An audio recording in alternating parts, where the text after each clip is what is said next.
Elle savait que ce moment arriverait un jour, mais pas comme ça. Chloé Girard fixait le petit bâtonnet blanc posé sur le rebord du lavabo, ses mains tremblant légèrement dans la lumière blafarde de la salle de bain. 2 traits roses, nets, indiscutables. À 27 ans, elle qui avait toujours tout planifié, tout contrôlé, se retrouvait face à l'imprévu le plus total.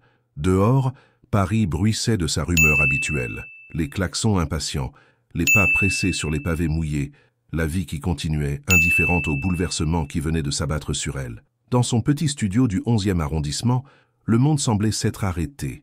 Victor. Son nom résonnait dans sa tête comme un écho douloureux.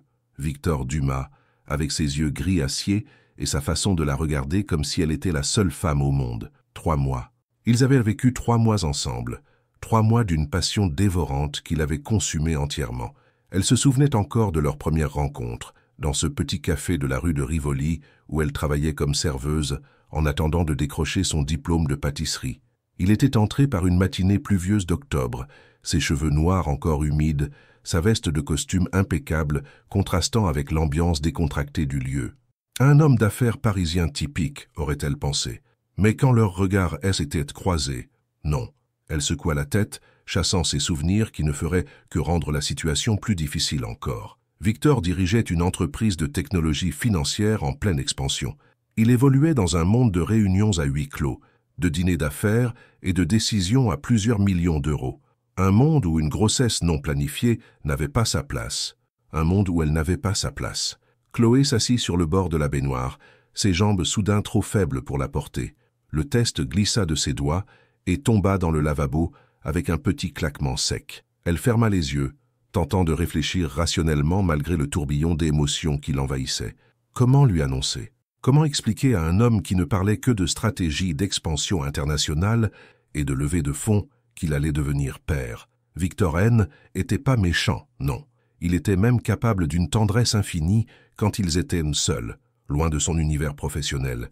Mais il était aussi distant, secret, comme si une partie de lui restait constamment inaccessible. Peut-être que c'est mieux ainsi, pensa-t-elle en se relevant lentement. Peut-être qu'il ne faut pas tout compliquer. Elle se dirigea vers la fenêtre, écartant le rideau pour observer la rue en contrebas. Des mères poussaient leurs landaux, des enfants couraient vers l'école en traînant leurs cartables. La vie normale, simple, prévisible, celle qu'elle avait toujours imaginée pour elle-même, mais pas dans ces circonstances. Son téléphone vibra sur la table basse, un message de Victor. « Dîner ce soir? J'ai une nouvelle à t'annoncer. Quelque chose d'important. » Chloé fixa l'écran, le cœur battant. Une coïncidence troublante. Comme si le destin se moquait d'elle, comme si l'univers entier conspirait pour rendre cette journée encore plus irréelle. Elle commença à taper une réponse, effaça, recommença. Que dire? Comment répondre quand on porte un secret qui pourrait tout changer? D'accord. Chez Luigi, 20h, elle envoya le message avant de perdre courage. Chez Luigi, ce petit restaurant italien où ils avaient pris l'habitude de se retrouver. Un endroit discret, à l'écart des regards indiscrets de son monde professionnel. Un endroit où, peut-être, elle trouverait le courage de lui parler. Le reste de la journée passa dans un brouillard. Elle essaya de se concentrer sur son travail au café, de sourire aux clients, de préparer les commandes comme si de rien n'était. Mais chaque geste lui demandait un effort surhumain. Chaque minute qui passait la rapprochait de ce dîner qui pourrait tout bouleverser. À 19h30, elle se tenait devant le miroir de sa chambre, hésitant sur la tenue à porter. Quelque chose de décontracté qui ne trahirait pas son état d'esprit. Ou cette robe bleue qu'il aimait tant et qui lui donnerait peut-être le courage dont elle avait besoin. Elle opta finalement pour un simple pull en cachemire beige et un jean, ajoutant juste une touche de rouge à lèvres pour se donner contenance. Dans le métro qui l'emmenait vers le 6e arrondissement, elle répéta mentalement les mots qu'elle prononcerait. Mais à chaque station, son courage s'amenuisait un peu plus. « Victor, j'ai quelque chose à te dire. Victor, nous devons parler.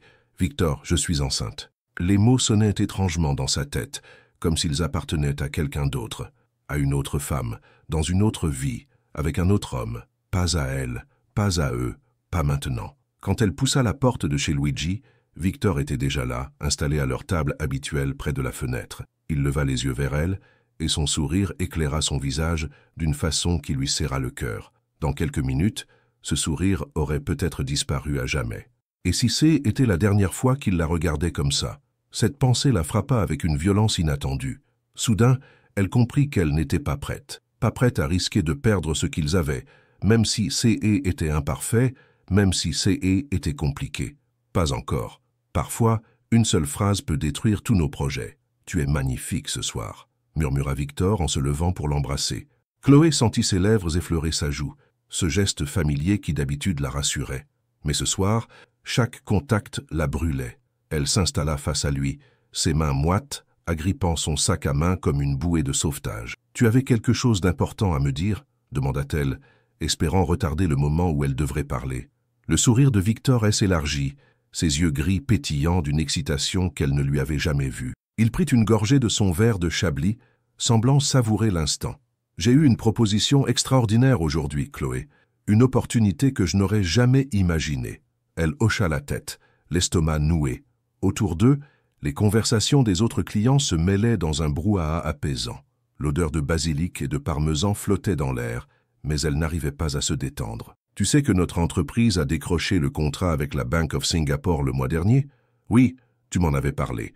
Eh bien, ils sont tellement satisfaits de notre travail qu'ils nous proposent de devenir leur partenaire exclusif pour toute l'Asie du Sud-Est. Chloé, c'est énorme. C'est exactement ce dont nous rêvions depuis 3 ans. » Elle força un sourire, tentant de partager son enthousiasme. Victor continua, ses gestes s'animant au fur et à mesure qu'il parlait. « Le seul problème, c'est que je dois partir m'installer à Singapour. Pas définitivement, mais pour au moins 18 mois. Le temps de mettre en place toute la structure, de former les équipes locales, de... » Les mots de Victor devinrent soudain lointains, comme étouffés par un brouillard épais. 18 mois. Singapour. Chloé sentit le monde basculer autour d'elle. « Et j'aimerais que tu viennes avec moi. » Cette dernière phrase la ramena brutalement à la réalité. Elle cligna des yeux, le regardant comme si elle le voyait pour la première fois. « Pardon ? Je veux que tu viennes avec moi, Chloé. Je sais que c'est beaucoup demandé, que tu as tes projets ici, ton diplôme à finir. Mais nous pourrions vivre quelque chose d'incroyable là-bas. Une vraie aventure, ensemble. » Victor tendit la main vers elle, ses doigts effleurant les siens. Elle eut un mouvement de recul instinctif. « Quand ?» articula-t-elle péniblement. « Dans 6 semaines. Je sais que c'est précipité, mais en affaires, il faut savoir saisir les opportunités quand elles se présentent. Et je ne peux pas imaginer vivre cette expérience sans toi. 6 semaines. Dans 6 semaines, elle serait enceinte de 4 mois. Dans 6 semaines, elle ne pourrait plus cacher son état. Dans 6 semaines, tout serait différent. Tu ne dis rien, observa Victor, une pointe d'inquiétude dans la voix. Je sais que c'est un gros changement, mais je ne peux pas, l'interrompit-elle dans un souffle. Le visage de Victor se figea. Il retira sa main, la posant sur la table entre eux comme une barrière invisible. « Comment ça, tu ne peux pas? J'ai mes engagements ici. Mon travail, ma famille. Ton travail de serveuse? Et tu n'as plus de famille, Chloé. Tu me l'as dit toi-même. » Ces mots la frappèrent comme une gifle. C'était vrai. Elle était orpheline depuis ses 18 ans, et elle n'avait jamais été proche de sa tante de Normandie. Mais Victor ne pouvait pas comprendre. Il ne pouvait pas savoir qu'elle portait désormais une famille en elle. « C'est plus compliqué que ça, » murmura-t-elle. « Alors explique-moi. Aide-moi à comprendre pourquoi tu refuses une chance pareille. » Chloé leva les yeux vers lui. Victor la fixait avec cette intensité qui la bouleversait toujours. Dans son regard, elle lut de l'incompréhension, de la déception, mais aussi de l'espoir. L'espoir qu'elle trouve les mots pour tout arranger. « Dis-lui » hurla une voix dans sa tête. « Dis-lui maintenant. » Mais une autre voix, plus forte, plus terrifiante, la fit taire. Et s'il ne voulait pas de cet enfant? Et si cette proposition de Singapour était sa façon de fuir quelque chose qu'il pressentait déjà? « Je ne peux pas partir comme ça, Victor. J'ai besoin de stabilité en ce moment. »« De stabilité ?» répéta-t-il, incrédule. « Chloé, nous parlons de construire notre avenir ensemble, de prendre des risques, de vivre pleinement. Tu ne peux pas rester enfermé dans ta zone de confort toute ta vie. »« Ce n'est pas une question de zone de confort, » répliqua-t-elle, la voix tremblante. « C'est une question de responsabilité. » Victor se pencha vers elle, ses yeux scrutant son visage. « Quelle responsabilité? De quoi tu parles ?» Le cœur de Chloé battait si fort qu'elle était certaine qu'il pouvait l'entendre. C'était le moment de tout dire, de tout changer, de prendre le risque de tout perdre. Mais au lieu de cela, elle se leva brusquement, renversant presque son verre d'eau. « Je dois y aller, » dit-elle en attrapant son manteau. « Chloé, attends, qu'est-ce qui se passe ?» Elle était déjà debout, cherchant frénétiquement son sac, sa veste, n'importe quoi pour s'occuper les mains et éviter de croiser son regard. « Je ne peux pas faire ça maintenant. »« Faire quoi? De quoi tu parles ?» Victor s'était levé lui aussi. tentant de la retenir par le bras, mais elle se dégagea doucement, ses yeux embués de larmes qu'elle refusait de laisser couler. « J'ai besoin de temps pour réfléchir, » mentit-elle. « C'est beaucoup d'un coup. Chloé, je t'appellerai demain, promit-elle avant de se diriger vers la sortie. Dans la rue, elle marcha d'un pas rapide, respirant l'air frais de cette soirée de novembre. Derrière elle, elle entendait Victor qui criait son nom, mais elle ne se retourna pas. 6 semaines. Il partirait dans 6 semaines, et elle ne trouverait jamais le courage de lui avouer la vérité. Peut-être que était mieux ainsi. Parfois, partir est la seule façon de rester fidèle à soi-même. 3 jours. Cela faisait 3 jours que Chloé n'avait pas décroché son téléphone. 17 appels manqués de Victor, 8 messages vocaux qu'elle n'avait pas eu le courage d'écouter, et une dizaine de textos de plus en plus inquiets. « Chloé, réponds-moi, s'il te plaît. J'ai besoin de comprendre ce qui s'est passé l'autre soir. Tu me manques. Parlons-nous. » Elle avait tout lu, le cœur serré mais n'avait répondu à aucun. Comment expliquer l'inexplicable? Comment avouer qu'elle portait son enfant alors qu'il s'apprêtait à partir à l'autre bout du monde? Assise dans le petit café de la rue Oberkampf où elle travaillait, Chloé essuyait machinalement les tasses en porcelaine blanche. Le patron, M. Dubois, la regardait avec inquiétude depuis le comptoir. Elle, qui était d'habitude si souriante, si efficace, semblait ailleurs, perdue dans ses pensées. « Ça ne va pas, ma petite ?» demanda-t-il en s'approchant, ses 60 ans marqués par des rides de bienveillance. « Si, ça va », mentit-elle en forçant un sourire. « Tu as une mine de papier mâché depuis 3 jours. C'est à cause de ton homme ?» Chloé sursauta. Monsieur Dubois avait toujours eu un don pour deviner les problèmes de cœur de ses employés. Il avait vu défiler tant de jeunes femmes dans son café qu'il reconnaissait les signes de loin. « Comment vous savez que j'ai 62 ans, ma petite? J'en ai vu des chagrins d'amour. Et puis, tu as cette façon de regarder ton téléphone comme s'il allait te mordre. » Elle baissa les yeux, touchée par sa gentillesse. Monsieur Dubois était presque devenu un père pour elle depuis qu'elle travaillait ici. Un père qu'elle n'avait jamais vraiment eu. « C'est compliqué, murmura-t-elle. Ça l'est toujours, ma petite. Mais parfois, il faut savoir prendre des décisions difficiles pour protéger ce qui compte vraiment. Protéger ce qui compte vraiment. » Ces mots résonnèrent en elle comme une évidence. Elle posa sa main sur son ventre, encore plat, où grandissait déjà une vie fragile, cette vie qui dépendait entièrement d'elle. Le carillon de la porte retentit, interrompant ses pensées. Chloé leva les yeux, et son sang se figea dans ses veines. Victor venait d'entrer, ses cheveux ébouriffés par le vent, ses yeux gris, scrutant la salle jusqu'à ce qu'il la trouve. « Chloé », dit-il simplement, comme si prononcer son nom était déjà un soulagement. Elle recula instinctivement, s'agrippant au comptoir. Monsieur Dubois, percevant la tension, éclipsa discrètement vers la cuisine. « Qu'est-ce que tu fais là ?» demanda-t-elle, la voix tremblante. « Tu ne réponds pas au téléphone. Tu ne lis pas mes messages. Qu'est-ce que tu voulais que je fasse ?» Il s'approcha lentement, comme on approche un animal blessé. Ses traits étaient tirés, ses yeux cernés. Il n'avait visiblement pas beaucoup dormi non plus. « Je t'ai dit que j'avais besoin de temps, » répliqua-t-elle faiblement. 3 jours sans un mot. Ce n'est pas prendre du temps, Chloé. C'est fuir. Le mot claqua dans l'air comme une accusation. Fuir. Ça était exactement ce qu'elle faisait, et ils le savaient tous les deux. Peut-être que c'est mieux ainsi, murmura-t-elle en détournant le regard. Mieux pour qui? Pour toi? Pour moi? Pour nous? Il était maintenant tout près d'elle, si près qu'elle pouvait sentir son parfum familier, cette odeur de bois de santal qui lui donnait envie de se blottir contre lui. Il n'y a pas de nous, Victor. Il n'y a que toi et tes projets d'expansion internationale. C'est injuste, et tu le sais. Je t'ai demandé de venir avec moi. Je t'ai proposé de construire quelque chose ensemble. Quelque chose que tu as décidé sans moi. Tu as pris ta décision. Tu as planifié ta vie. Et puis tu m'as gracieusement accordé une place dans ton programme. Victor recula, comme si elle l'avait frappé. Ce n'est pas comme ça que ça s'est passé. Vraiment? Alors dis-moi, à quel moment tu m'as demandé mon avis? À quel moment tu as pensé que j'avais peut-être mes propres projets, mes propres rêves? Elle mentait. Elle inventait une colère qu'elle ne ressentait pas vraiment pour créer de la distance entre eux. Mais était plus facile que d'avouer la vérité. Chloé, je ne comprends pas ce qui se passe. Il y a 1 semaine, tout allait bien entre nous. Et maintenant, tu pars. Et moi, je reste. C'est aussi simple que ça. Un long silence s'installa entre eux. Dehors, la pluie commençait à tomber, frappant les vitres du café dans un rythme hypnotique. Les autres clients avaient repris leur conversation, mais Chloé avait l'impression que le monde entier était arrêté. « Je pourrais reporter », dit soudain Victor. Négocier un délai. Si c'est vraiment important pour toi, je peux... Non, l'interrompit-elle vivement. Ne fais pas ça. Cette opportunité est trop importante pour toi. Toi, tu es importante pour moi. Ces mots faillirent la faire craquer. Elle dut serrer les poings pour ne pas se jeter dans ses bras, pour ne pas tout avouer. Si J était vraiment importante, tu ne serais pas prêt à partir si facilement. Facilement? Tu crois que c'est facile pour moi? Tu crois que je ne me rends pas compte de ce que je sacrifie? La voix de Victor se brisa légèrement sur ces derniers mots. Pour la première fois depuis qu'elle le connaissait, il semblait fragile, vulnérable. « Alors pourquoi tu le fais ?» demanda-t-elle, les larmes aux yeux. « Parce que j'ai peur, Chloé. J'ai peur de rester et de regretter.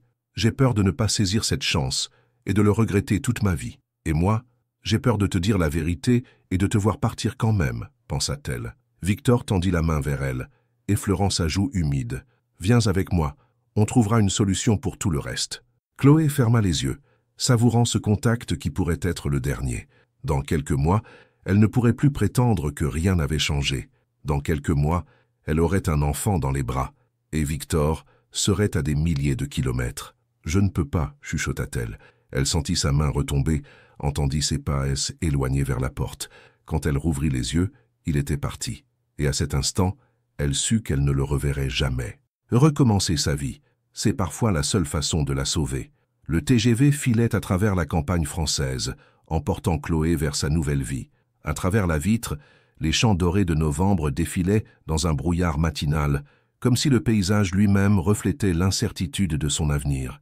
Elle posa sa main sur son ventre, déjà légèrement arrondi à 5 mois de grossesse, et sentit son bébé bouger pour la première fois. « Bonjour, mon petit Louis », pensa-t-elle avec un sourire tremblant. Oui, Louis. Elle avait choisi ce prénom il y a 2 semaines, lors de sa première échographie à l'hôpital Saint-Antoine. Le médecin lui avait annoncé que Césée était un garçon, et instinctivement ce nom S était imposé. Louis, comme le roi soleil, comme la force et la détermination qu'elle voulait transmettre à son fils. Lyon l'attendait avec ses promesses d'anonymat et de nouveau départ. Grâce à sa tante Marlène, qu'elle n'avait pas vue depuis des années, elle avait trouvé un petit appartement dans le 7e arrondissement et, miracle, une place dans une école de pâtisserie renommée. Sa tante, ancienne chef dans un restaurant lyonnais, avait usé de ses relations pour lui obtenir cette chance inespérée. Prochain arrêt, Lyon-Pardieu, annonça la voix métallique dans les haut-parleurs. Chloé rassembla ses affaires, ses 2 valises qui contenaient désormais toute sa vie. Avant de partir, elle avait écrit une longue lettre à Victor qu'elle n'avait jamais envoyée. Dans cette lettre, elle lui expliquait tout, la grossesse, ses peurs, sa décision de partir. Mais au moment de la glisser dans la boîte aux lettres, elle s'était ravisée. À quoi bon le torturer avec des remords? Victor était maintenant à Singapour, construisant l'empire dont il rêvait. Il valait mieux qu'il garde ce souvenir d'elle, imparfait mais intact. La gare de Lyon-Pardieu grouillait de voyageurs pressés. Chloé se fraya un chemin vers la sortie, traînant ses valises sur le sol carrelé. L'air était plus frais qu'à Paris, chargé de cette humidité particulière des villes traversées par un fleuve. « Chloé? Chloé, par ici ?» Elle se retourna et aperçut Marlène qui lui faisait de grands signes près de la sortie. Sa tante avait 60 ans maintenant, ses cheveux gris tirés en chignon strict, mais ses yeux pétillaient toujours de cette malice qu'elle se souvenait de son enfance. « Ma chérie !» s'exclama Marlène en la serrant dans ses bras. « Laisse-moi te regarder. Mon Dieu, tu es resplendissante. » Chloé sourit, touchée par cet accueil chaleureux. Marlène était la sœur de sa mère, la seule famille qui lui restait, même si Elsès était perdue de vue après la mort de ses parents. « Merci de m'accueillir, tante Marlène. Je ne savais pas vers qui me tourner. Allons donc, la famille, c'est sacré. Et puis, ajouta-t-elle avec un clin d'œil complice, j'ai toujours rêvé d'être grand-mère par procuration. » Elles prirent le métro jusqu'au 7e arrondissement. L'appartement que Marlène lui avait trouvé était petit mais lumineux, avec une kitchenette fonctionnelle et une chambre donnant sur une cour intérieure paisible. Parfait pour une mère célibataire et son enfant. L'école de pâtisserie est à 10 minutes à pied, expliqua Marlène en posant les valises dans l'entrée. Le directeur, Paul Bertrand, est un vieil ami. Il accepte que tu commences en cours d'année et il comprend ta situation. Tu lui as dit pour le bébé? Bien sûr, Paul n'est pas du genre à juger. Sa propre fille a eu son premier enfant à 23 ans, sans être mariée. Les temps changent, ma chérie. Cette ouverture d'esprit fit du bien à Chloé. À Paris, elle avait constamment l'impression de devoir se justifier, de cacher sa condition. Ici, Peut-être pourrait-elle enfin respirer. Le lendemain matin, elle se présenta à l'École supérieure de pâtisserie Laurent Duchesne. L'établissement occupait un bâtiment du XIXe siècle rénové, avec des laboratoires modernes et une odeur permanente de chocolat et de beurre, qui la fit immédiatement se sentir chez elle. Paul Bertrand était un homme dans la cinquantaine, aux cheveux poivre et sel et aux mains abîmées par des années de travail. Il l'accueillit dans son bureau, encombré de livres de recettes et de photos d'anciens élèves devenus célèbres. « Alors, Chloé, Marlène m'a dit que vous aviez déjà de l'expérience. J'ai travaillé 2 ans dans une pâtisserie à Belleville et j'ai suivi quelques cours du soir, mais j'aimerais vraiment approfondir, obtenir mon CAP. Parfait. Et pour le bébé, vous comptez accoucher quand? En mars, monsieur. Bien, nous adapterons votre planning. L'important, c'est votre motivation. » Cette bienveillance la surprit. Paul ne posa aucune question indiscrète sur le père, ne fit aucun commentaire déplacé. Il se contenta de lui expliquer le programme, de lui donner son emploi du temps et de la présenter aux autres élèves. Les semaines suivantes, écoulèrent dans un tourbillon d'apprentissage et de découvertes. Chloé se révéla douée, ses mains semblant instinctivement comprendre la pâte, les textures, les cuissons. Elle apprenait à manier le chocolat, à monter des chantilly parfaites, à créer des décors délicats. Chaque geste technique l'aidait à oublier ses blessures. Chaque réussite lui redonnait confiance en elle. Ses camarades l'adoptèrent rapidement. Il y avait Théo, 19 ans, fils d'une dynastie de boulangers lyonnais. Élodie, trentenaire en reconversion, après une carrière dans la comptabilité, et Fabien, ancien cuisinier qui voulait se spécialiser dans les desserts. Tous avaient leur histoire, leurs rêves, et personne ne jugeait personne. « Tu vas l'appeler comment, ton petit prince ?»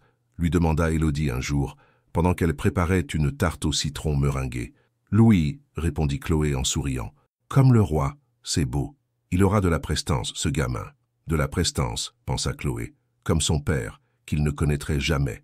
Les mois passèrent, son ventre s'arrondissait, ses mouvements se faisaient plus lents, mais sa passion pour la pâtisserie ne faiblissait pas.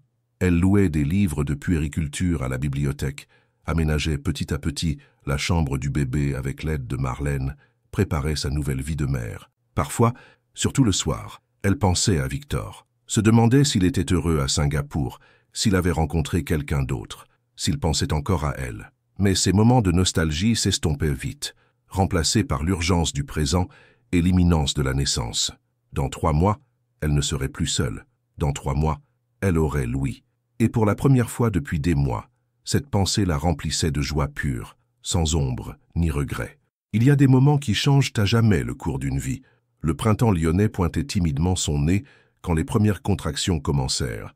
Chloé était en train de glacer un millefeuille dans les cuisines de l'école quand une douleur sourde lui traversa le ventre. Elle s'arrêta net, la poche à douille figée dans sa main. « Chloé, ça va ?» demanda Élodie, remarquant sa pâleur soudaine. « Je crois que ça y est », murmura-t-elle en posant une main sur son ventre énorme. C'était le 15 mars, exactement à la date prévue, comme si ce petit être avait déjà le sens de la ponctualité. Paul Bertrand fut appelé en urgence et insista pour l'accompagner à l'hôpital Édouard Herriot. Marlène les rejoignit dans un taxi, tenant fermement la main de sa nièce pendant que les contractions s'intensifiaient. « Respire, ma chérie, respire », répétait-elle. « Ton fils veut rencontrer sa maman. » À l'hôpital, tout s'enchaîna rapidement. Chloé fut prise en charge par une équipe bienveillante, emmenée en salle de travail où les heures suivantes se fondirent dans un mélange de douleur, d'espoir et d'attente. Docteur Lemoine, une femme dans la quarantaine aux cheveux courts et au sourire rassurant, l'encourageait à chaque contraction. « Allez, Chloé, encore un effort. Je vois sa tête. Il a l'air impatient de sortir, votre petit bonhomme. » À 23h47, dans un dernier élan, Louis Girard vint au monde. Un cri perçant emplit la salle et Chloé sentit son cœur exploser de joie et d'amour. Quand l'infirmière déposa ce petit être tout fripé sur sa poitrine, elle comprit que sa vie venait de basculer définitivement. « Bonjour, mon amour », chuchota-t-elle, les larmes coulant librement sur ses joues. « Bonjour, mon petit Louis ». Le bébé avait des cheveux sombres et bourriffés, et quand il ouvrit les yeux quelques instants plus tard, Chloé eut un choc. Ses yeux gris argentés étaient exactement ceux de son père. Victor était là, dans ce regard innocent, dans la forme de ce petit nez, dans l'arc parfait de ses sourcils. « Mon Dieu, il lui ressemble tant », pensa-t-elle, le cœur serré. « Il est magnifique », dit docteur Lemoine en procédant aux premiers examens. 3 kg 200, 50 cm. Un beau bébé en parfaite santé. Marlène pleura en découvrant son petit-neveu, et même Paul, qui était resté dans le couloir, fut ému aux larmes quand on lui présenta Louis. « Un futur pâtissier, j'en suis sûr », plaisanta-t-il. « Regardez-moi ces petites mains habiles. » Les premiers jours furent un tourbillon d'émotions et d'apprentissage. Chloé découvrait les joies et les angoisses de la maternité. Les nuits blanches, les premiers sourires, les inquiétudes permanentes sur la santé de son fils. Marlène s'installa chez elle pendant 2 semaines pour l'aider, lui apprenant les gestes essentiels avec une patience infinie. « Tu es une mère née, ma chérie », lui répétait-elle en la voyant bercer Louis avec tant de naturel. Quand Louis eut 1 mois, Chloé reprit progressivement les cours. L'école avait aménagé un coin nursery pour les étudiantes mères, et Louis dormait paisiblement dans son couffin, pendant qu'elle perfectionnait ses macarons ou ses pâtes feuilletées. « Il sent déjà le beurre et la vanille, ce petit », riait Théo en regardant Louis gazouiller dans ses bras. Le bébé était devenu la mascotte de l'école. Chacun le choyait, lui parlait de recettes et de gâteaux comme s'il pouvait comprendre. Et curieusement, Louis semblait apaisé par l'agitation des cuisines, comme si les bruits familiers des fouets et des batteurs le berçaient. Les mois passèrent dans une routine douce et épuisante. Chloé jonglait entre les cours, les révisions et les soins à donner à Louis. Elle avait maigri, ses traits s'étaient creusés, mais son regard brillait d'une détermination nouvelle. Elle travaillait pour eux deux maintenant, pour leur avenir. Un soir de juillet, alors qu'elle donnait le biberon à Louis sur le petit balcon de son appartement, son téléphone vibra.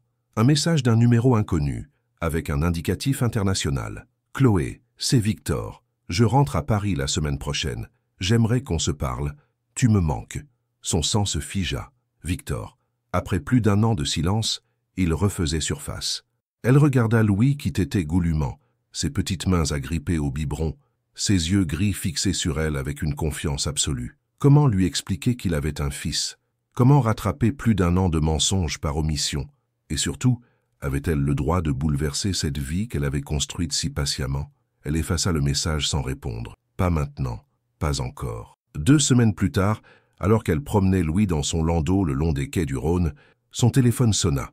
Cette fois, était Élodie, surexcitée. « Chloé, tu ne devineras jamais. Je viens de voir aux infos.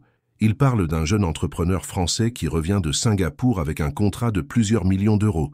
Victor Dumas, ça te dit quelque chose ?» Le cœur de Chloé s'emballa. Elle s'arrêta net, serrant la poignée du landau. Qu'est-ce qu'ils ont dit exactement? Qu'il était devenu l'un des financiers les plus prometteurs de sa génération. Il a révolutionné je ne sais quoi en Asie. Ils disent qu'il va ouvrir de nouveaux bureaux partout en Europe. Tu te rends compte? Ton ex est devenu millionnaire. Le mot résonna étrangement dans la tête de Chloé. Victor avait réussi au-delà de ses rêves les plus fous. Il était maintenant ce qu'il avait toujours voulu être, un homme d'affaires accompli, reconnu, admiré. Et elle était une étudiante pâtissière de 28 ans, mère célibataire, qui vivait avec les allocations familiales et les petits boulots d'été. Nous ne vivons plus dans le même monde, pensa-t-elle en regardant Louis dormir paisiblement dans sa poussette. Mais cette pensée, au lieu de l'attrister, la rassura étrangement. Son monde à elle était petit, simple, mais rempli d'amour authentique. Louis grandissait heureux, entouré de gens bienveillants. N'était-ce pas là l'essentiel? Ce soir-là, pour la première fois depuis des mois, elle dormit d'un sommeil profond et apaisé. Sa nouvelle vie lui convenait parfaitement. Les enfants grandissent si vite qu'on n'a même pas le temps de s'habituer à qui ils deviennent. 3 ans et demi. Louis Girard avait maintenant 3 ans et demi. Et était un petit garçon débordant de vie, qui transformait chaque journée en aventure. Ses boucles châtain clair attrapèrent la lumière quand il courait dans le parc de la Tête d'Or, et ses yeux gris pétillaient de malice quand il posait ses 1000 questions quotidiennes. « Maman, pourquoi les nuages ils bougent ?» demanda-t-il en pointant le ciel de son petit doigt boudiné. « Parce que le vent les pousse, mon cœur, » répondit Chloé en ajustant son bonnet rouge. « Et le vent, il habite où ? Partout et nulle part à la fois. » Louis fronça ses petits sourcils, réfléchissant intensément à cette réponse philosophique. Cette curiosité insatiable était devenue sa marque de fabrique. Il voulait tout comprendre, tout explorer, tout goûter aussi, surtout quand sa maman travaillait dans la pâtisserie. Chloé avait obtenu son CAP avec mention et travaillait maintenant dans la boutique de Maître Rousseau, une pâtisserie réputée du 2e arrondissement lyonnais. Ses créations commençaient à être reconnues, Ses éclairs au chocolat passion faisaient sensation, et elle avait même été mentionnée dans le guide gastronomique local. « Maman fait les plus beaux gâteaux du monde », proclamait Louis fièrement à qui voulait l'entendre. Ce matin-là, Louis l'accompagnait à la pâtisserie comme chaque mercredi. Il s'installait dans son petit coin aménagé derrière le comptoir, avec ses livres de coloriage et ses voitures miniatures, observant sa mère travailler avec fascination. « Maman, je peux aider ?» demanda-t-il en se hissant sur la pointe des pieds pour voir le plan de travail. « Bien sûr, mon chef. Tu peux me donner les pépites de chocolat. » Louis prit sa mission très au sérieux, comptant consciencieusement chaque pépite avant de les tendre à sa mère. Chloé sourit en le regardant. Il avait cette concentration intense qu'elle reconnaissait, celle de son père quand il travaillait sur ses dossiers. Ces dernières années avaient défilé comme un rêve éveillé. Chloé avait appris à être mère, à jongler entre travail et éducation, à créer un équilibre fragile, mais harmonieux. Louis était un enfant heureux, entouré de l'affection de Marlène qui l'emmenait au marché le dimanche, de Paul qui lui racontait des histoires de gâteaux magiques et de toute l'équipe de la pâtisserie qui le choyait. « Madame Girard » appela Maître Rousseau depuis la réserve. « Pourriez-vous venir une minute ?» Chloé confia Louis à Isabelle, la vendeuse, et rejoignit son patron. Pierre Rousseau était un homme de 55 ans, passionné et exigeant, qu'il avait prise sous son aile depuis le début. « Chloé, j'ai une proposition à vous faire. Mon ami parisien, Jacques Mercier, cherche un chef pâtissier pour sa nouvelle boutique dans le 6e arrondissement. Il a goûté vos créations lors de sa dernière visite et souhaiterait vous rencontrer. » Le cœur de Chloé fit un bond. Paris. Après tout ce temps, le destin la ramenait vers sa ville natale. « C'est une opportunité incroyable, monsieur Rousseau. Je ne vous cache pas que je serais triste de vous perdre, mais cette chance ne se représentera peut-être pas. Jacques propose un excellent salaire et un appartement de fonction. Réfléchissez-y. Paris. » Chloé n'y était pas retournée depuis le départ, 3 ans et demi plus tôt. Elle avait construit sa nouvelle vie à Lyon, loin des souvenirs, loin de Victor. Mais maintenant que Louis grandissait, ne méritait-il pas de connaître sa ville natale? Et professionnellement, était effectivement une chance exceptionnelle. Le soir venu, elle en parla à Marlène autour d'un dîner simple, pendant que Louis jouait avec ses Legos dans le salon. « Paris !» répéta sa tante, songeuse. « Tu crois que tu es prête à y retourner? Je ne sais pas. J'ai peur des souvenirs, des coïncidences. Et si je tombais sur le père de Louis ?» Chloé hocha la tête. Elle n'avait jamais parlé explicitement de Victor à Marlène, mais sa tante Anne n'était pas dupe. « Ma chérie, Paris compte 2 millions d'habitants. Les chances de croiser quelqu'un par hasard sont infimes. Et puis, tu n'es plus la même femme. Tu es une mère, une professionnelle accomplie. Tu as le droit de retourner chez toi. Chez toi. » Était vrai. Paris restait sa ville, celle où elle avait grandi, rêvé, aimé, celle où ses parents étaient enterrés au Père-Lachaise. Et Louis, il va devoir changer d'école, quitter ses repères. Les enfants s'adaptent mieux que nous, tu le sais. Et puis, regardez-le. Elles tournèrent la tête vers Louis qui construisait une tour géante, parlant tout seul avec animation. « Maman !» cria-t-il soudain. « J'ai fait la tour Eiffel. Quand est-ce qu'on va la voir pour de vrai ?» Chloé et Marlène échangèrent un regard amusé, comme si Louis avait senti la conversation. « Bientôt, mon cœur, peut-être bientôt, » répondit Chloé. Cette nuit-là, elle réfléchit longuement. Louis dormait paisiblement dans son petit lit, ses boucles étalées sur l'oreiller, serrant son doudou lapin contre lui. Il parlait de plus en plus, posait des questions sur tout, et parfois, Chloé surprenait des expressions sur son visage qui lui rappelaient douloureusement Victor. « Un jour, il me demandera qui est son papa, pensa-t-elle, et que lui répondrai-je ?» Pour l'instant, Louis se contentait de sa réponse habituelle. « Papa est parti très loin pour son travail, mais il t'aime très fort. » Une demi-vérité qui la rongeait un peu plus chaque jour. Le lendemain matin, elle prit sa décision. Elle appela Jacques Mercier et accepta son offre. Ils partiraient pour Paris dans un mois, le temps d'organiser le déménagement et de trouver une école pour Louis. « On va vivre une grande aventure, mon bonhomme », annonça-t-elle à son fils pendant le petit déjeuner. « Une aventure? Avec des pirates ?» demanda Louis, les yeux brillants. « Non, mais avec de nouveaux amis, une nouvelle maison, et peut-être même qu'on ira voir la vraie tour Eiffel. »« Youpi !» cria Louis en battant des mains. « Et est-ce qu'on emmène tante Marlène ?»« Tante Marlène reste à Lyon, mon cœur, mais on reviendra la voir souvent. »« Et qui sait ?» pensa Chloé en regardant son fils rayonner de joie. « Peut-être que cette fois-ci, nous serons assez forts pour affronter le passé. Ou peut-être que le passé les rattraperait plus vite qu'elle ne l'imaginait. On ne revient jamais vraiment chez soi. On découvre que chez soi, c'est nous qui avons changé. » L'appartement de fonction se trouvait rue de Vaugirard, dans un immeuble haussmannien aux moulures élégantes. Chloé poussa la porte d'entrée, Louis accroché à sa main, et découvrit leur nouveau foyer. 2 pièces lumineuses avec vue sur les toits parisiens, un parquet ancien qui craquait sous leurs pas, et cette odeur si particulière des vieux immeubles parisiens. « C'est notre maison maintenant », demanda Louis en lâchant sa main pour explorer le salon vide. « Oui, mon cœur, qu'est-ce que tu en penses ?» Louis courut vers la fenêtre, grimpa sur le radiateur et colla son nez contre la vitre. « On voit des oiseaux, et là-bas, c'est quoi cette grosse tour pointue ?» Chloé le rejoignit et sourit en découvrant qu'on apercevait effectivement la flèche de Saint-Sulpice au loin. « C'est une église, mon bonhomme, une très vieille église. Plus vieille que tante Marlène ?»« Beaucoup plus vieille », rit Chloé en l'embrassant sur le front. Le déménagement avait été épuisant, mais ils étaient enfin arrivés. Jacques Mercier leur avait laissé quelques meubles de base, et Chloé avait prévu de s'installer progressivement. L'important était que Louis se sente chez lui rapidement. Le lendemain matin, elle découvrit la pâtisserie Mercier. Une vitrine élégante donnant sur la rue de Rennes, des gâteaux présentés comme des bijoux et un laboratoire moderne au sous-sol. Jacques était un homme passionné de 60 ans, aux cheveux blancs impeccables et au regard pétillant. « Chloé, bienvenue dans l'équipe », s'exclama-t-il en la guidant dans les locaux. « Voici Amélie, ma vendeuse depuis 15 ans, et Julien, notre apprenti. » L'ambiance était chaleureuse, professionnelle. Chloé se sentit immédiatement à l'aise. Ses nouvelles créations furent accueillies avec enthousiasme, et dès la première semaine, sa tarte aux framboises et fleurs d'oranger fit sensation auprès de la clientèle du quartier. Louis, lui, avait intégré l'école maternelle de la rue de Sèvres. L'adaptation avait été plus difficile qu'escompté.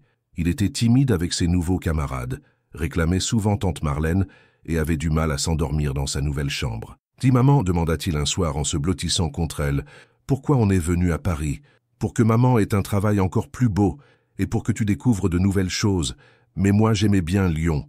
Et mes copains, ils me manquent. » Chloé serra son fils contre elle, culpabilisant. Avait-elle eu raison de l'arracher à sa vie tranquille pour satisfaire ses ambitions professionnelles? Mais Jacques lui avait déjà proposé de créer sa propre ligne de pâtisserie, et financièrement, était incomparable avec ce qu'elle gagnait à Lyon. « Tu vas te faire de nouveaux amis, mon cœur, et on retournera voir tante Marlène bientôt. » 3 semaines après leur installation, Chloé avait pris ses marques. Elle maîtrisait parfaitement les rouages de la pâtisserie, gérait les commandes spéciales et commençait même à fidéliser une clientèle qui venait spécialement pour ses créations. Ce matin-là, elle devait se rendre chez un médecin du 16e arrondissement pour un contrôle de routine de Louis. Le petit avait développé une toux persistante et elle préférait s'assurer que ce N était rien de grave. « On prend le métro, maman ?» demanda Louis en sautillant sur le trottoir. « Non, mon bonhomme, on va marcher un peu et prendre le bus. C'est plus joli pour regarder Paris. » Le rendez-vous chez le docteur Lemaître se déroula bien. Louis était en parfaite santé, juste un peu fatigué par le changement d'environnement. En sortant du cabinet médical, ils descendirent tranquillement vers le 6e arrondissement en flânant dans les rues. Louis était fasciné par tout, les vitrines, les voitures, les autres enfants qu'il croisait. Il tenait fermement la main de sa mère, mais son regard curieux papillonnait sans cesse. « Maman, regarde, un petit chien !» Il désigna un caniche qui passait avec sa maîtresse, et dans son élan d'excitation, il lâcha la main de Chloé pour mieux voir l'animal. « Louis, reste près de moi !» le rappela-t-elle. Mais il était déjà parti en direction du chien, ses petites jambes le portant sur le trottoir bondé de la rue Bonaparte. Chloé sentit son cœur s'affoler et le suivit rapidement. « Louis, attends-moi !» Le petit garçon avait déjà rejoint le caniche et sa propriétaire, une dame âgée qui souriait devant tant d'enthousiasme. Mais dans sa course, Louis avait fait tomber sa petite voiture rouge, son jouet préféré qu'il emportait partout. « Ma voiture !» cria-t-il, en voyant le jouet rouler sur le trottoir. Avant que Chloé puisse réagir, Louis S. élança pour récupérer sa voiture. C'est à ce moment-là qu'un homme en costume sombre, visiblement pressé et absorbé par son téléphone, s'arrêta net. L'homme venait de percuter le petit garçon qui tentait de ramasser son jouet. Instinctivement, il tendit les bras pour éviter que Louis ne tombe, le rattrapant avec une agilité surprenante. « Ça va, mon bonhomme ?» demanda l'homme en aidant Louis à se remettre debout. « Oui, monsieur » répondit Louis en levant ses grands yeux gris vers l'inconnu. « Vous avez vu ma voiture ?» L'homme ramassa le petit véhicule rouge et le tendit à Louis avec un sourire. Pendant quelques secondes, ils se regardèrent, et quelque chose d'étrange passa dans l'expression de l'homme. C'est à cet instant que Chloé arriva en courant. « Louis, tu m'as fait une de ces peurs !» Elle s'arrêta brutalement en voyant l'homme qui aidait son fils. Le monde sembla soudain s'arrêter autour d'elle. Victor. Victor Dumas, là, devant elle, tenant la main de Louis. Leurs regards se croisèrent par-dessus la tête de l'enfant. 4 années de séparation s'effacèrent en une seconde. Victor était plus mince qu'avant, ses cheveux légèrement grisonnants sur les tempes, mais ses yeux gris acier étaient exactement les mêmes que ceux de Louis. Victor regarda alternativement Chloé et l'enfant, et elle vit dans ses yeux le moment exact où il comprit. Où les traits de Louis, ses boucles châtaines, ses yeux identiques aux siens, prirent soudain tout leur sens. « Chloé » articula-t-il d'une voix blanche. « Papa » cria soudain Louis en tirant sur la veste de Victor. « C'est vous, mon papa ?» Le silence qui suivit fut assourdissant. Sur le trottoir animé de la rue Bonaparte, le temps venait de s'arrêter pour 3 personnes dont les destins venaient de se télescoper de la façon la plus inattendue qui soit. Et dans les yeux de Victor, Chloé lut un mélange de choc, de colère et de quelque chose qui ressemblait à un amour immense et brisé. Il y a des silences qui disent plus que 1000 mots et des regards qui révèlent toute une vie. Victor ne quittait pas Louis des yeux, comme s'il tentait de graver chaque détail de ce visage dans sa mémoire. Ses mains tremblaient imperceptiblement et Chloé pouvait voir qu'il luttait pour garder son sang-froid. « Louis, viens ici » murmura-t-elle en tendant la main vers son fils. Mais le petit garçon restait fasciné par cet homme élégant qui lui ressemblait tant. Il inclina la tête sur le côté, cette expression concentrée que Chloé connaissait si bien. « Monsieur, vous avez les mêmes yeux que moi » observa Louis avec cette franchise brutale des enfants. Victor s'accroupit pour se mettre à la hauteur de l'enfant et Chloé sentit son cœur se briser. Père et fils, face à face, se découvrant pour la première fois. « C'est vrai, » dit Victor d'une voix étranglée, « tu as de très beaux yeux. Maman dit que j'ai les yeux de mon papa, mais que papa il est parti très loin pour son travail. Vous travaillez où ?» Chloé ferma les yeux, mortifiée. Chaque mot innocent de Louis était comme un poignard. Elle ouvrit la bouche pour intervenir, mais Victor la devança. « Je travaille avec des ordinateurs, pour aider les gens avec leur argent. C'est bien, moi, plus tard. Je veux faire des gâteaux comme maman. Elle fait les plus beaux gâteaux du monde. » Victor leva les yeux vers Chloé et elle y lut une multitude d'émotions. De la tendresse pour cet enfant extraordinaire, de la colère contenue et une blessure profonde qu'elle reconnaissait. « Louis, » dit-elle d'une voix qu'elle espérait ferme, « on doit y aller maintenant. Dis au revoir au monsieur. »« Au revoir, monsieur », lança Louis en agitant sa petite main, « et merci pour ma voiture. » Victor se redressa lentement, ses yeux ne quittant pas Chloé. « Il faut qu'on parle, » dit-il simplement. « Il n'y a rien à dire. »« Rien à dire ?» répéta-t-il, incrédule. « Chloé, j'ai un fils de 3 ans que je découvre par hasard dans la rue. Et tu penses qu'il n'y a rien à dire ?» Sa voix restait maîtrisée, mais Chloé percevait la colère qui grondait en dessous. Louis, sensible au changement d'atmosphère, se rapprocha de sa mère et glissa sa main dans la sienne. « Pas devant lui » souffla-t-elle. Victor hocha la tête, passant une main dans ses cheveux dans ce geste qu'elle connaissait si bien. « Demain, le café de Flore, 15 heures. S'il te plaît. » Ce « n'était pas une demande, mais Chloé acquiesça. Elle le devait bien à Louis, même si l'idée de cette confrontation la terrifiait. « Allez, viens, mon cœur, » dit-elle en entraînant son fils. « On rentre à la maison. » Alors qu'il s'éloignait, Louis se retourna plusieurs fois pour faire coucou à Victor, qui restait immobile sur le trottoir, les regardant partir comme s'il n'arrivait pas à croire à la réalité de ce qui venait de se passer. Le soir, après avoir couché Louis, Chloé ne trouva pas le sommeil. Elle tournait en rond dans le salon, rejouant la scène de l'après-midi. L'expression de Victor quand il avait compris, la façon dont Louis l'avait regardé avec cette confiance instinctive.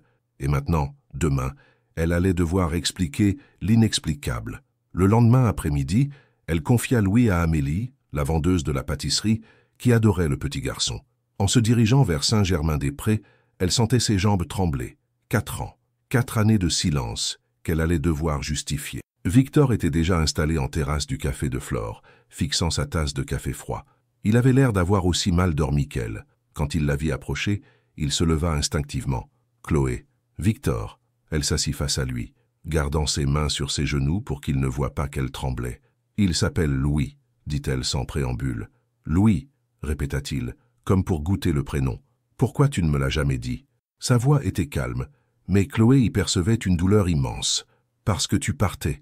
Parce que tu avais choisi Singapour plutôt que moi. » J'avais choisi Singapour. Chloé, je t'ai demandé de venir avec moi. Je t'ai supplié. Tu m'as demandé de tout abandonner pour tes rêves à toi. Tu ne m'as jamais demandé quels étaient les miens. Tes rêves? Mais quels rêves? Tu étais serveuse dans un café? Le ton montait, et Chloé sentit la colère de ces 4 dernières années remonter à la surface. Mes rêves de devenir pâtissière, mes rêves d'avoir une famille, mes rêves de stabilité. Tu crois que tout le monde rêve de conquérir le monde, Victor? Tu aurais pu me faire confiance. Tu aurais pu me dire que tu étais enceinte, pour que tu reviennes par obligation, pour que tu passes ta vie à regretter ce que tu avais sacrifié. Non merci. Victor se passa les mains sur le visage, visiblement épuisé. Tu as décidé pour moi, Chloé. Tu as décidé que je ne serais pas un bon père, que je ne saurais pas choisir entre ma carrière et mon fils. Tu as décidé que je ne méritais pas de le connaître. Ces mots la frappèrent comme une gifle, parce qu'ils contenaient une part de vérité qu'elle refusait de voir. J'ai protégé Louis. J'ai fait ce qui me semblait le mieux pour lui. Le mieux pour lui? Grandir sans père? Se demander toute sa vie pourquoi son papa ne voulait pas de lui? Il ne se demande pas ça. Il sait que son papa l'aime, qu'il est juste parti pour le travail. Quel mensonge! Explosa Victor. Tu lui mens depuis sa naissance. Je le protège, cria-t-elle à son tour. Je le protège de la déception, de l'abandon, de moi? Le silence retomba brutalement. Autour d'eux, les conversations des autres clients continuaient, indifférentes à leur drame. Oui, murmura-t-elle finalement. De toi. Victor accusa le coup. Il resta silencieux un long moment, regardant passer les voitures sur le boulevard Saint-Germain. J'ai raté 3 ans et demi de sa vie, dit-il enfin. Ses premiers mots, ses premiers pas, ses premiers rires, tout à cause de ta peur. Et qu'est-ce que tu aurais fait, Victor? Tu serais revenu de Singapour? Tu aurais abandonné ton empire financier pour changer des couches? Je ne sais pas, mais j'aurais eu le choix. Tu comprends ça? J'aurais eu le choix. Sa voix se brisa sur ces derniers mots, et pour la première fois, Chloé vit des larmes dans ses yeux. « Je veux le connaître, » dit-il dans un souffle. « Je veux apprendre à être son père. Il est déjà trop tard pour tout le reste, mais pas pour l'avenir. » Chloé sentit ses certitudes vaciller. Face à cette douleur brute, face à cette sincérité, elle ne savait plus si elle avait eu raison ou tort. « Comment ?»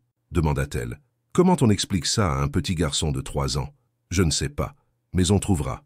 Ensemble. » Le mot « ensemble » résonna étrangement entre eux, chargé de tout ce qu'ils avaient perdu et peut-être de tout ce qu'ils pourraient encore construire. Parfois, il faut frôler la perte pour comprendre ce qui compte vraiment. Une semaine avait passé depuis la confrontation au café de Flore. Une semaine où Chloé avait vécu dans l'angoisse permanente de voir débarquer Victor chez elle ou à la pâtisserie. Mais il avait respecté sa demande, lui laisser le temps de préparer Louis. Ce samedi matin, elle avait enfin trouvé le courage d'aborder le sujet.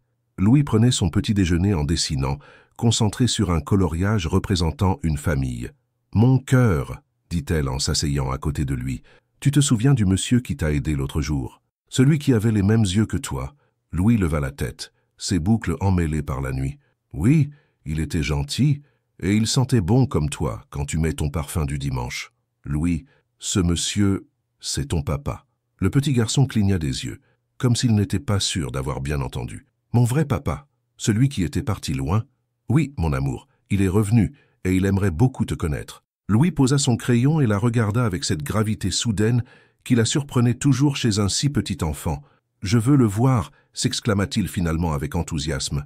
Le lendemain, Victor vint les chercher pour une première rencontre au parc des Tuileries. La rencontre se déroula mieux que Chloé ne l'avait espéré. Victor était maladroit mais sincère, et Louis, avec cette générosité naturelle des enfants, l'adopta immédiatement. Les semaines suivantes établirent une routine fragile mais prometteuse. Victor venait chercher Louis le mercredi après l'école, et il commençait à construire cette relation père-fils que 4 années de silence avaient différé. Un jeudi soir de décembre, Chloé rentrait de la pâtisserie plus tard que d'habitude. Elle avait dû terminer une commande urgente pour un mariage, et la fatigue pesait sur ses épaules. Louis l'attendait chez Amélie, la vendeuse qui acceptait parfois de le garder. La pluie tombait drue sur Paris, rendant les rues glissantes et dangereuses. Chloé roulait prudemment sur son scooter, impatiente de retrouver son fils et de passer une soirée tranquille avec lui. C'est au carrefour de la rue de Rennes et du boulevard Raspail que tout bascula. La voiture qui grillait le feu rouge ne la vit même pas.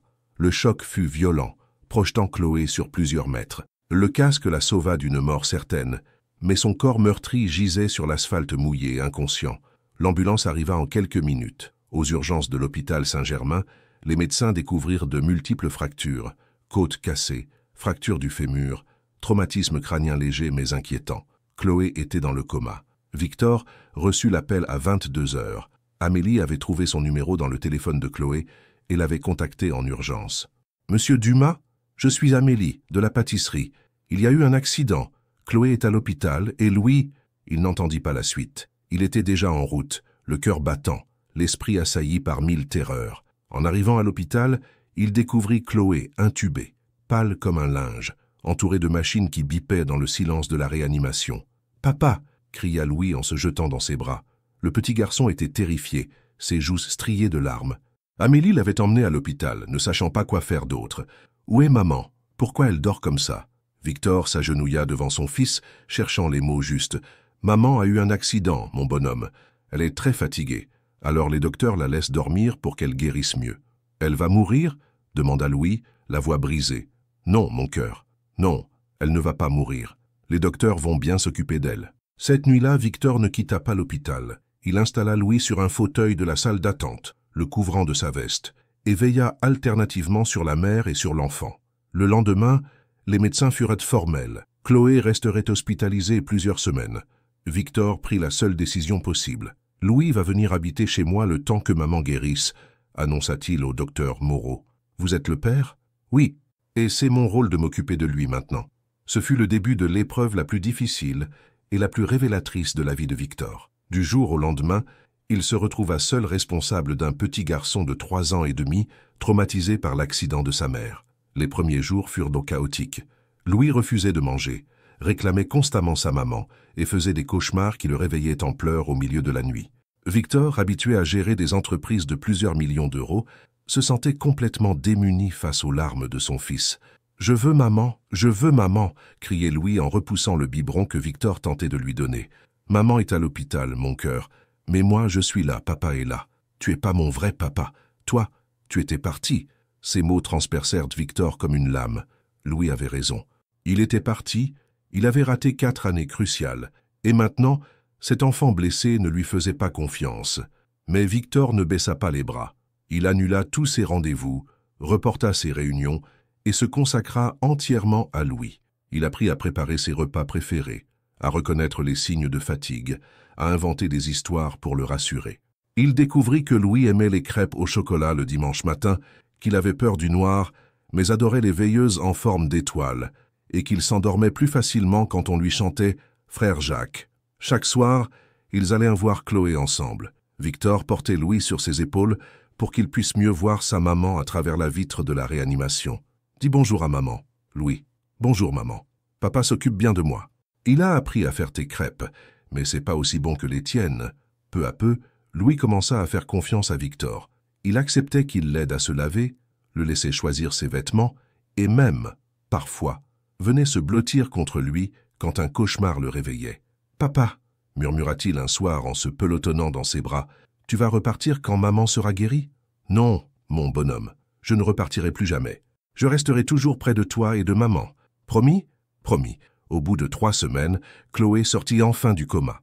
Quand elle ouvrit les yeux et vit Victor tenir la main de Louis endormi dans le fauteuil à côté de son lit, elle comprit que quelque chose avait changé. Dans le regard de Victor, elle ne lut plus seulement de la culpabilité ou de l'obligation. Elle y lut un amour paternel profond, authentique, définitif. « Comment il va ?» chuchota-t-elle. « Mieux. Il a été très courageux. Nous avons appris à nous connaître. Victor, chut, repose-toi. Nous sommes là. Nous ne bougeons plus. » Et pour la première fois depuis l'accident, Chloé ferma les yeux en paix, sachant que son fils était en sécurité dans les bras de son père. L'amour véritable n'est pas celui qui ne connaît pas l'épreuve, mais celui qui en ressort grandi. 3 mois étaient écoulés depuis l'accident. 3 mois durant lesquels Chloé avait réappris à marcher, à bouger sans douleur, à faire confiance à son corps meurtri. Mais surtout, 3 mois durant lesquels elle avait observé Victor devenir le père qu'elle n'avait jamais osé espérer. Ce dimanche de mars, ils se promenaient tous les 3 au jardin du Luxembourg. Chloé marchait encore lentement, s'appuyant parfois sur une canne élégante, mais elle était là, vivante, entière. Louis courait devant eux, poursuivant les premiers bourgeons du printemps, ses éclats de rire ponctuant la douceur de cette journée renaissante. « Papa, maman, regardez, les fleurs, elles poussent !» cria-t-il en désignant les jonquilles qui perçaient timidement la terre. « C'est le printemps qui arrive, mon cœur, » répondit Chloé en souriant. Victor la regardait marcher avec une tendresse qu'elle n'avait jamais vue dans ses yeux. Ces 3 mois de soins partagés, de nuits blanches à veiller ensemble sur Louis traumatisé, de gestes du quotidien assumés à deux, avaient tissé entre eux des liens plus forts que tous les serments d'amour. « Comment tu te sens ?» demanda-t-il en ralentissant le pas. « Bien, mieux chaque jour. Et toi ?»« Moi ?» Victor s'arrêta près du bassin central, regardant Louis jouer avec d'autres enfants autour du grand bassin rond. « Ces 3 mois ont été les plus intenses de ma vie, » dit-il doucement. « J'ai découvert ce que voulait dire être responsable de quelqu'un d'autre que soi, vraiment responsable. » Chloé hocha la tête. Elle avait vu Victor changer sous ses yeux. L'homme d'affaires pressé avait cédé la place à un père attentif qui connaissait maintenant tous les rituels de Louis, tous ses petits bobos, toutes ses peurs nocturnes. « Tu sais ce qui m'a le plus marqué ?» continua Victor. « Le soir où Louis a fait un cauchemar atroce. Il criait ton nom en pleurant, et moi, je me sentais complètement inutile. Et puis, il s'est tourné vers moi et il a dit « Papa, reste avec moi, j'ai peur. » À ce moment-là, j'ai compris que J était devenu indispensable à quelqu'un, pas pour mon argent, pas pour mon travail, mais juste parce que J était son papa. Les yeux de Chloé s'embuèrent. Elle prit la main de Victor, entremêlant ses doigts aux siens. « Tu es un père extraordinaire, Victor. Louis t'adore, et moi je l'aime plus que ma propre vie, plus que tout ce que j'ai pu construire professionnellement. » Ils restèrent de silencieux un moment, regardant leur fils rire avec des enfants qu'ils venaient de rencontrer. Louis avait cette facilité naturelle à créer des liens, cette joie de vivre qui avait résisté au traumatisme de l'accident. « Chloé, » dit soudain Victor en sortant une enveloppe de sa veste, « j'ai quelque chose pour toi. »« Qu'est-ce que c'est ?»« Ouvre. » À l'intérieur, des documents officiels, des photos d'un local, des plans d'aménagement. « Une pâtisserie ?» murmura-t-elle, incrédule. « Rue de Bussy, dans le 6e, 50 mètres carrés avec un laboratoire moderne. Le bail est à ton nom si tu acceptes. »« Victor, c'est trop. Je ne peux pas. Ce n'est pas de la charité, » l'interrompit-il. « C'est un investissement. J'ai goûté tes créations, j'ai vu tes talents. Tu mérites d'avoir ta propre boutique, de réaliser tes rêves. » Louis accourut vers eux, haletant d'excitation. « Qu'est-ce que vous regardez ? Papa offre à maman sa propre pâtisserie, » expliqua Chloé encore sous le choc. « Une pâtisserie rien que pour toi ?» s'exclama Louis, les yeux brillants. « Tu vas être la reine des gâteaux, et toi, tu seras le prince des gâteaux, » répondit Victor en soulevant son fils dans ses bras. « On sera tous les 3 dans la pâtisserie ?» demanda Louis. Victor et Chloé échangèrent un regard. C'est était la question qu'ils évitaient tous les deux depuis des semaines. « Louis, » dit doucement Chloé, papa et moi, « nous ne vivons pas ensemble, mais nous serons toujours une famille, tous les 3. Pourquoi vous vivez pas ensemble? Vous vous aimez bien, maintenant ?» Cette question d'enfant, posée avec cette logique implacable des petits, les laissa sans voix. « C'est compliqué, mon bonhomme, » répondit finalement Victor. « Non, c'est pas compliqué, » insista Louis. « Moi, je vous aime tous les 2, et vous, vous vous aimez. Alors on vit ensemble. » Ce soir-là, après avoir couché Louis chez Victor, ils restèrent tous les 2 dans le salon, partageant un verre de vin en silence. « Il n'a pas tort, tu sais, » dit finalement Victor. « Louis, nous formons une famille, une vraie famille, et peut-être qu'il est temps d'arrêter de se battre contre l'évidence. » Chloé le regarda, le cœur battant. « Quelle évidence?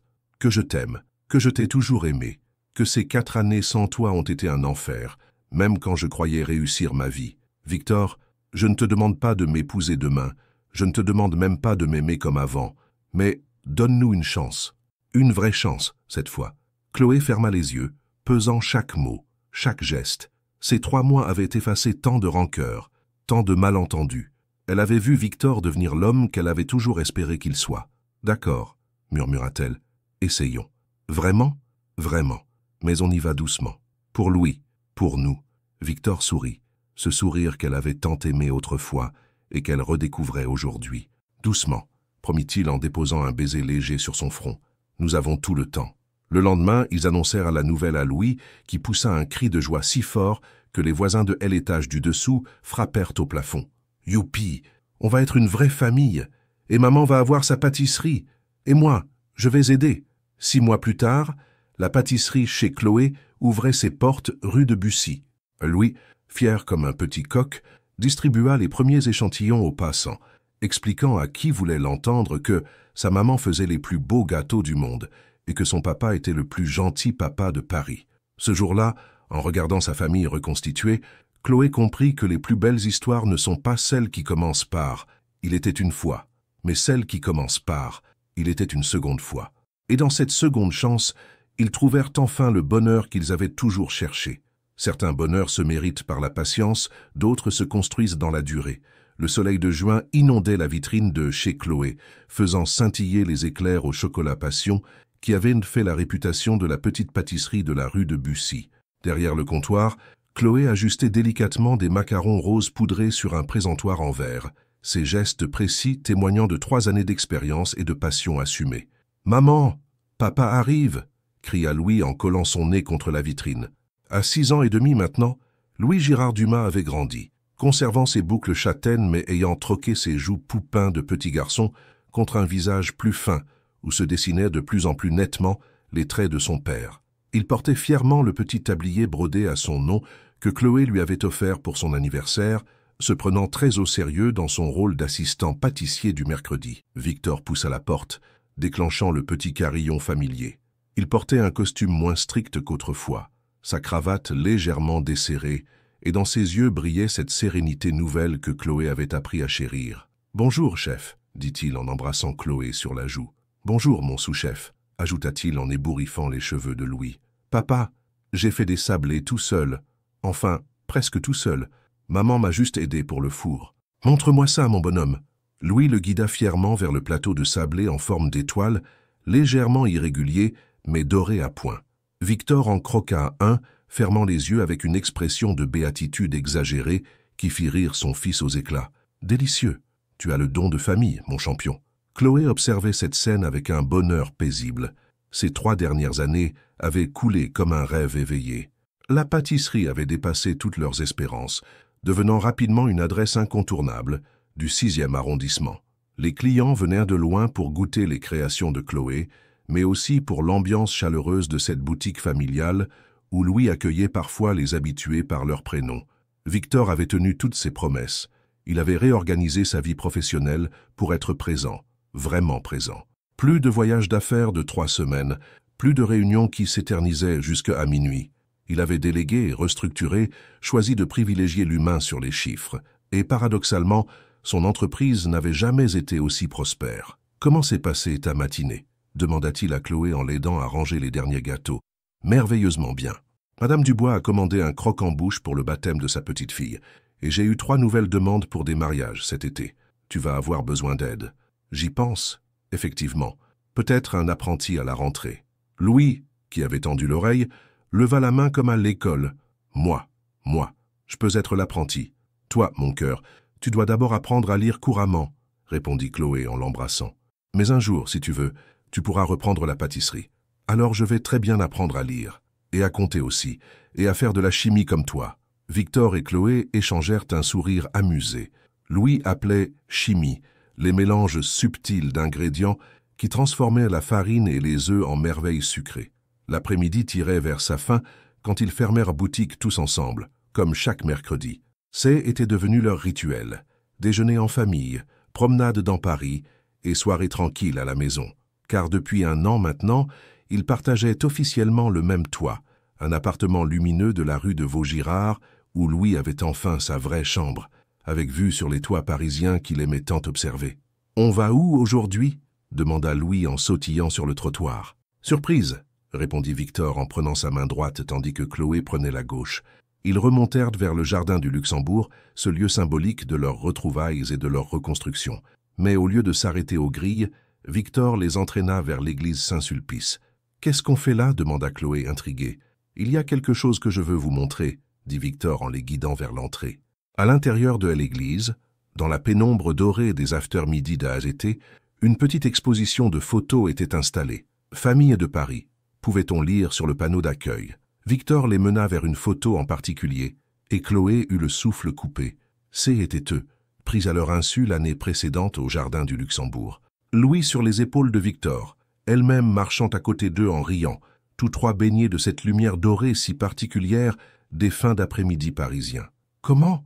commença-t-elle. « Un photographe nous avait pris en photo pour une série sur les familles. Il m'a contacté la semaine dernière pour me demander l'autorisation de l'exposer. J'ai dit oui. Au bas de la photo, une petite plaque portait cette inscription « Famille Girard-Dumas. Chloé, pâtissière. Victor, entrepreneur. Louis, 6 ans.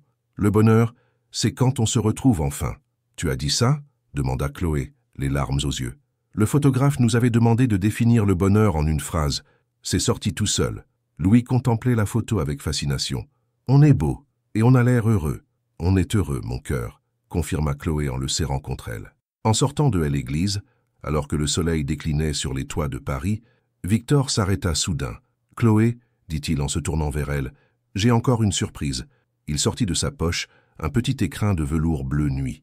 Chloé sentit son cœur s'emballer. « Victor, je sais qu'on prend notre temps, je sais qu'on construit doucement, mais après 3 ans, je sais aussi que je veux passer le reste de ma vie avec toi et Louis, officiellement, définitivement. » Il ouvrit l'écrin, révélant une bague simple et élégante, ornée d'un solitaire qui captait les derniers rayons du soleil. « Chloé Girard, veux-tu m'épouser et accepter que je devienne officiellement le père de Louis ?» Louis poussa un cri de joie avant même que sa mère puisse répondre. « Oh oui, dis oui, maman.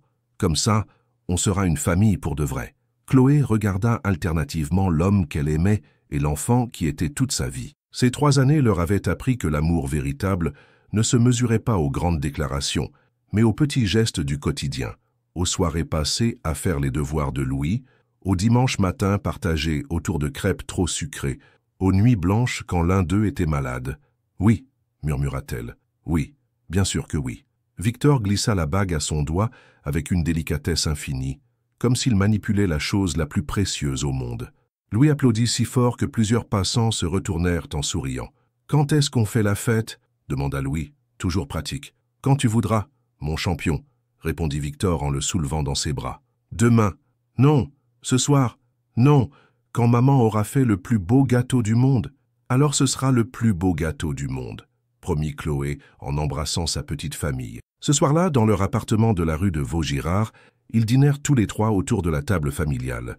Louis racontait déjà à son doudou lapin qu'il allait avoir de nouveaux grands-parents, les parents de Victor, avec qui ils avaient renoué des liens chaleureux, et peut-être même un petit frère ou une petite sœur un jour. « Pas tout de suite, » protesta Chloé en riant. « Laisse-nous d'abord nous marier. »« D'accord, mais pas trop longtemps, » négocia Louis. « Parce que moi, j'ai très envie d'être grand frère. » Victor et Chloé échangèrent un regard complice. Ils avaient tout le temps, toute la vie, désormais, pour construire leur bonheur jour après jour, geste après geste, moment après moment. Dehors, Paris s'illuminait dans la nuit des étés, et dans ce petit appartement de la rue de Vaugirard, une famille avait enfin trouvé son équilibre, sa paix, son avenir. Chloé regardait par la fenêtre les lumières de la ville, qui scintillaient comme autant de promesses. Elle avait parcouru un long chemin depuis cette jeune femme de 27 ans terrifiée par une grossesse non planifiée. Elle était devenue cette femme épanouie de 31 ans, pâtissière accomplie, mère comblée et bientôt épouse heureuse. Le bonheur, pensa-t-elle en regardant Victor border Louis, c'est quand on se retrouve enfin. Mais c'est surtout quand on a le courage de se donner une seconde chance. Et dans cette seconde chance, ils avaient trouvé bien plus que l'amour. Ils avaient trouvé une famille. Fin. Avez-vous déjà vécu une seconde chance qui a changé votre vie? Votre participation au canal est très importante. S'il vous plaît, laissez votre opinion dans les commentaires. Merci d'avoir regardé. Vos réactions sont très importantes pour notre travail. Laissez-nous un commentaire pour nous dire ce que vous pensez et d'où vous regardez. N'oubliez pas de vous abonner à la chaîne et d'activer les notifications pour ne rien manquer. Votre participation est très importante pour la poursuite de notre travail. Alors partagez-la avec ceux qui aimeront cette histoire.